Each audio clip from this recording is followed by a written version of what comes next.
गोरी तोरे चुनरी बा लाल लाल रे। चलिए गणित में सिखाया जाता था ना कि माना कि x बराबर 2 y बराबर 5, ऐसे ही माना कि आपका ये पीला नहीं लाल चुनरी है कि गोरी तोरी चुनरी बा लाल लाल रे। का चिल्लाले सो एक भैया क्या माल माल क्या माल माल क्या चिल्लाते बाबू?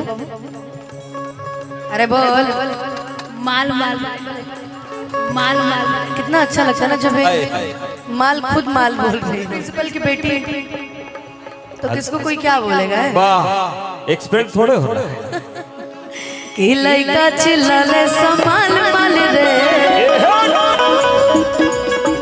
लइका चिल्लाले समाल माल रे। पर चले लू कमाल रे।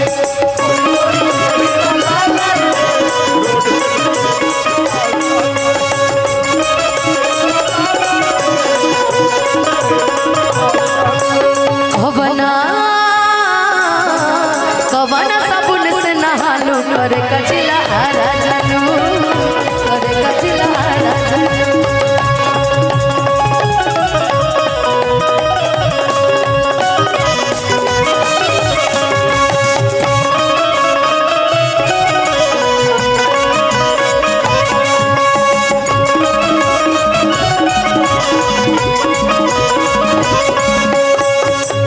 कि सुंदर रतन बाड़ू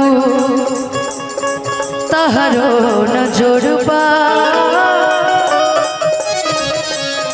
कहेले लइका से लइकी पे जोड़बा।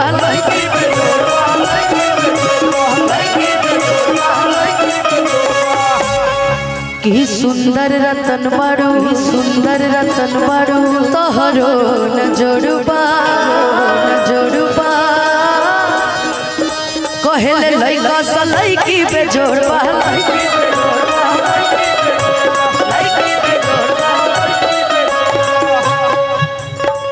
कि हौ बुढ़वा पूछस रोज बुढ़वा पूछस हाल चाल रे हाल चाल रे। गोपाल चाचा पूछेले रोज हाल चाल रे हाल चाल रे। लेकिन आज मैं जब आई ना, जब मैंने आपको देखा भैया चाचा, मुझे दिल पे लग गया।